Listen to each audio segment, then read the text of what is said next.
अस्सलाम वालेकुम। ये भाई पूछ रहे हैं कि पाकिस्तान से इन्होंने फैमिली अप्लाई करनी है। अभी इनका जून में पहला कार्ड ख़त्म होगा जो कि इन्होंने रिन्यू करवाना है।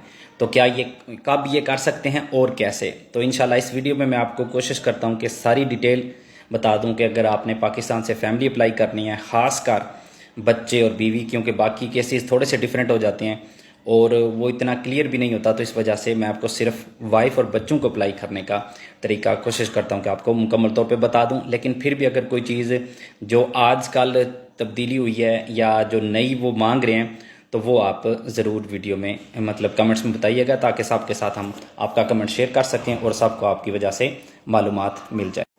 तो पाकिस्तान से अपनी वाइफ और बच्चों को अप्लाई करने के लिए पहले नंबर पे तो जो फर्स्ट कंडीशन है वो ये कि आपके पास कम से कम एक दफ़ा आपने अपना कार्ड जो है ना वो रिन्यू करवाया हो।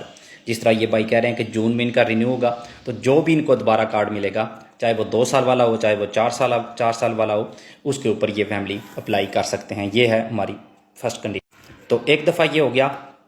उसके बाद आपने क्या करना है, पाकिस्तान से अगर तो सिर्फ वाइफ है तो उसका निकाहनामा मंगवा लेना है, और अगर बच्चे हैं तो बच्चों का बर्थ सर्टिफिकेट, और दोनों केसेस में पासपोर्ट की मुकम्मल पासपोर्ट आपने स्कैन करवा के यहाँ ले आना है। बहुत दफ़ा सारा पासपोर्ट मांगते हैं, बहुत दफ़ा सिर्फ फर्स्ट कापी मांगते हैं। तो अगर सारा आपने स्कैन करवा लिया तो किसी वक्त भी आप उसकी फ़ोटो कापी करवा सकेंगे।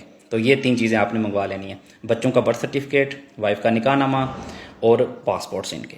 जब वो यहाँ आपके आ गए हैं, यहाँ से आपने पेपर साथ, तो उनको फॉरेन ऑफिस से टेस्ट करवाना है, जो डॉक्यूमेंट्स मैंने पाकिस्तान के कहे हैं जो यहाँ लेके आने। और डिपेंड करता है आप किस जगह पे हो। मैं आपको बता देता हूँ, लोग्रोनियो में अगर आपने जमा करवाने हैं या इस एरिया में कह लें विक्टोरिया वगैरह में करवाने हैं, तो फिर स्पेन एम्बेसी से करवाने की कोई ज़रूरत नहीं है, क्योंकि यहाँ पे वैसे ही जमा हो जाते हैं। लेकिन कुछ जगहों पे मैंने सुना है कि वो कहते हैं कि यहाँ पहली दफ़ा जमा करवाने के लिए भी स्पेन एम्बेसी से अटेस्टेड होने चाहिए। ये चीज़ सिर्फ मैं आपको क्लियर नहीं कर सकता, ये आपके एरिया के हवाले से, जिस आपके एरिया में किसी ने करवाए हुए तो उससे आप क्लियर कर लीजिएगा। लेकिन डॉक्यूमेंट्स यही हैं। तो आपने वो मतलब यहाँ लेके आए, आप यहाँ आपने जमा करवाने हैं, ट्रांसलेट भी आपने उनको करवा लिया। तो यहाँ स्पेन से आपने कौन से डॉक्यूमेंट साथ लगाने हैं, तो सबसे मेन चीज़ यहाँ पे होती है इंफॉर्मे। वो आपने पहले से बनवाया हो, जिस मकान में आप फैमिली को अप्लाई करने जा रहे हैं वो इंफॉर्मे आपका होगा। उसके साथ आपने 6 अपनी नॉमिनस लगानी है, काम का कॉन्ट्रैक्ट तो आपने साथ लगाना है, साथ साथ आपका पासपोर्ट भी मांगते हैं, और आपका जो ये है वो और डॉक्टरी कार्ड भी, मतलब पोर्सिया से वो मांग लें तो वो भी आप अपना साथ ले जाइएगा। तो ये चीज़ें जब आप साथ लेके जाते हैं तो आपके पेपर्स यहाँ पे जमा हो जाएंगे। जब यहाँ से जमा होते हैं तकरीबन आजकल जो टाइम 3 से 4 महीने जो है ना वो लग रहे हैं। तो जब आपके पेपर्स जमा सारी चीज़ें आपकी परफेक्ट हैं, आपके पेपर्स यहाँ पे जमा हो गए हैं, तो उसी वक्त आप 2 महीने जब गुजर जाएं तो पाकिस्तान, आप अगर वाइफ आपकी साथ आप अप्लाई कर रहे हैं तो उसका करैक्टर सर्टिफिकेट अप्लाई कर दें, क्योंकि वो बनते हुए तकरीबन 1 महीना पाकिस्तान लग जाता है, ताकि जब आपके यहाँ से पास हों तो वो वहाँ पे बनाओ। तो एक दफ़ा आपके पेपर्स यहाँ से पास हो जाते हैं तो फिर अगर सिर्फ वाइफ है तो ये 6 डॉक्यूमेंट्स आपने वहाँ पे पाकिस्तान के आपने तैयार करने हैं, टोटल 6। एक निकाहनामा जो पहले आपने कंप्यूटराइज यहाँ पे मंगवाया हुआ था, उसकी ट्रांसलेशन भी आपके पास है, वो भी आपके पास है, तो वो तो पहले ही हो गया। वाइफ का बर्थ सर्टिफिकेट आपने बनवाना है, जो उर्दू वाला निकाहनामा है उसकी इंग्लिश करवानी है। उसके बाद मेडिकल वाइफ का, उसके साथ करैक्टर सर्टिफिकेट जो मैंने आपको कहा पहले, और जो FRC पेपर है वो, ये 6 डॉक्यूमेंट्स आपके मुकम्मल हो गए पाकिस्तानी। इनको आपने फॉरेन ऑफिस से टेस्ट करवा के यहाँ पे स्कैन करके बेशक भेज दें, ताकि यहाँ से उनकी ट्रांसलेशन हो जाए। तो पेपर्स तो आपके यहाँ पास हो गए हैं। अब 6 डॉक्यूमेंट्स पूरे आपने कर लिए, जिनमें से एक तो पहले ही यहाँ था, 5 पाकिस्तान में थे, तो वो 5 आपने भेज दिए यहाँ पे स्कैन करके। उनकी ट्रांसलेशन यहाँ से होगी, एक दफ़ा यहाँ से ट्रांसलेशन हो जाती है तो फिर सारे डॉक्यूमेंट्स आपने यहाँ से पाकिस्तान भेजने हैं।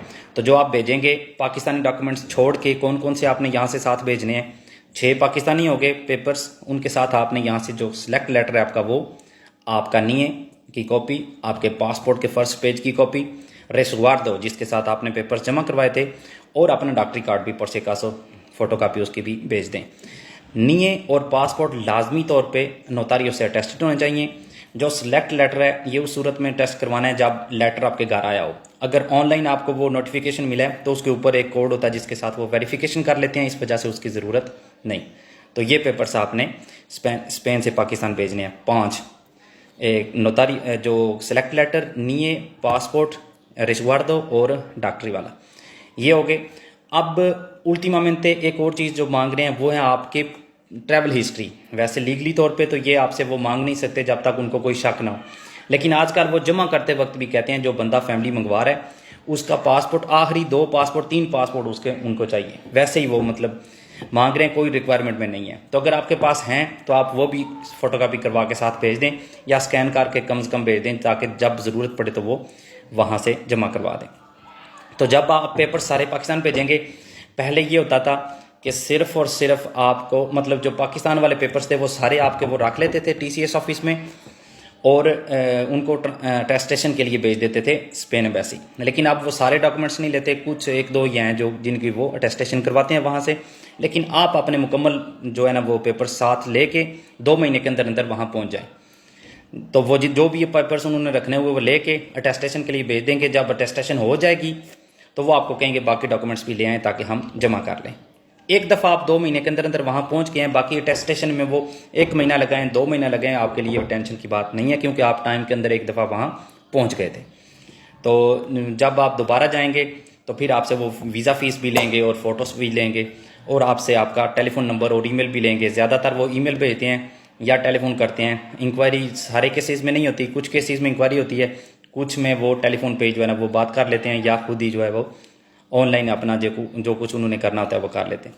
तो इस तरह कुछ महीनों के बाद आपका जो है ना वो वीज़ा लग जाता है। उम्मीद करता हूँ कि आपको ये एक खुलासतन जो सारा प्रोसीजर बताया आपको इसकी समझ आ गई होगी।